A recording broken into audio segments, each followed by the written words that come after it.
ايه ده؟ ايه يا بنت صباح الخير؟ صباح الخير ايه يا عم؟ ده الظهر ده كله نوم. يا النام ده كله. يلا المهم اختي فطرتيها هي وعيالها؟ يعني وانا مش هفطر اختك وعيالها؟ والله يا عم فطرت اختك وعيالها. انا شايله اختك وعيالها فوق راسي، بالله العظيم. اختك من يوم ما اتطلقت وانا شايلها على كفوف الراحه. انا عارف ان انت بنت اصول، بس ايه لفظ اتطلقت دي يا بنت؟ خلي الملافظ سعد. وبعدين ما تقوليش قدامها اللفظ دوت عشان نفسيتها ما تتعبش. هو قدرها ونصيبها في الدنيا والحمد لله. ماشي الحمد لله. ماشي حاضر، يلا بقى عشان نفطر. خلاص ماشي يلا. صباح الخير يا اختي. صباح الخير يا اخويا. امال اللي عارفه ايه؟ نزلوا يلعبوا مع عيالك في الشارع. يلا ربنا يخليهم يا رب. فطرتي؟ اه الحمد لله، ربنا يخليك لي يا اخويا الله يا رب. يخليك يا اختي، الله يخليك. معلش يا اخويا، انا عارفه ان انا متجله عليك شويه. ايه الكلام اللي انت بتقوليه دوت؟ عيب عليكي، انا اخوك لحمك ودمك، وبعدين انا مكان ابوك الله يرحمه. وبعدين يابا انت في خير اخوكي، وقبل اخوكي ابوك الله يرحمه. ربنا يخليك لي. ما تشغليش بالك باي حاجه، لو قعدت طول العمر على دماغي. ربنا يخليك لي. الله يخليك. انا كنت عايزه اتكلم معاك في موضوع كده يا اخويا. خير؟ انت عارف يا اخويا كده ان انا انظلمت في الجوازه الاولانيه، وبختي مال فيها، وابو العيال ساب البلد ومشي وسابهم لي. ماشي. فدلوقتي حماده جارنا جابني في السوبر ماركت وكلمني وعايز يجي يتقدم لي، بس مشكلته ان هو مش عايز العيال. فانا بقول له عيالي، قال لي سيبهم مع اخوكي. ازاي؟ انا عايزك انت بشنطه هدومك. فانا قلت له انا هشور على اخويا، انت ايه رايك؟ والله انا اتمنى لك كل خير، بس انا حاسس كده في كلامك ان انت يعني مياله للموضوع كده. انا اتمنى لك السعاده ان كان عليا والله، وربنا يقدم ما في الخير ان شاء الله، ربنا يقدم ما في الخير. ماشي يا اخويا. خليها على الله يابا. ونعم اقوم بالله. بس كده ادخل عشان افطر كده، وعشان نازل رايح مشوار. ماشي يا اخويا. ماشي يابا.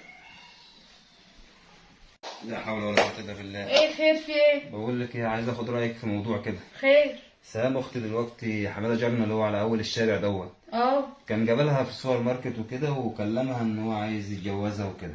يقدمي لها يعني؟ عايز يتجوزها. ربنا يسعدها يا رب. انت عارف اختك اتظلمت في الجوازه الاولانيه وما شافتش يوم عدل. ربنا يسعدها يا رب. يا رب. وانا شايف من كلامها كده ان هي مياله يعني الموضوع، حاسس ان هي مياله يعني، بس المشكله ان هو له شرط واحد. شرط؟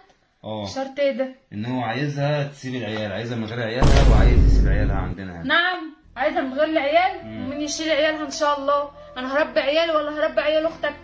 اختك عندها عيل مريض، عايز حد يهتم بيه وعايز حد يرعاه. انا بقى ههتم بعيالي وهتم ببيتي ولا هتفرغ عيال اختك ان شاء الله؟ ده مش شرط حد.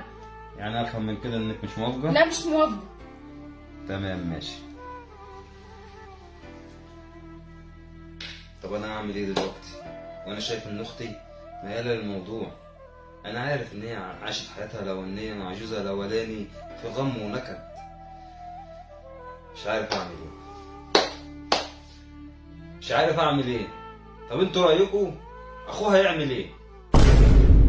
اخته في جوازتها الاولانيه ما حصلهاش نصيب واتطلقت، وجوزها كمان ساب البلد ومشي ومالوش حد، راحت اتقعدت عند اخوها في البيت، جالها ابن الحلال، وفي نفس الوقت هي مياله لكده وعايزه تتجوز. محدش نصيبها طبعا وقدرها، محدش يقدر يمانعها في كده، وحقها. بس اللي مش حقها ان هي عايزه تسيب العيال. اللي عايز يتجوزها قال انا عايز اتجوزك بس عايزك من غير العيال. جت قالت لاخوها انا عايز اسيب العيال عندك. واخوها طبعا هو العيال اكنهم عياله بالظبط، هيربيهم وهيعلمهم كل حاجه، بس المشكله راح يستشير مراته. يا بنت الوضع 1 2 3 واخت عايز تتجوز بس عايز تسيب العيال. قالت له لا، عيالها اربيهم ازاي؟ انا هشيل عيالها ولا اشيل عيالي؟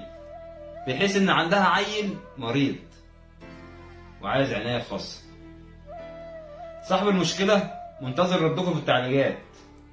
هو مبسوط طبعا الحمد لله من الفيديوهات، وده بفضل الله اولا ثم فضلكم، ان هو بيدخل على التعليقات وشايف التعليقات دايما حلوه وكويسه.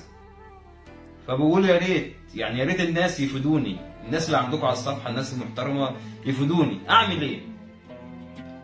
اجي على اختي واقعدها ولا اسيبها تتجوز واربي عيالها؟ فهو ملام ومنتظر ردكم في التعليقات. يا ريت تعرفونا هيعمل ايه. السلام عليكم ورحمه الله وبركاته، كل سنه وانتم طيبين.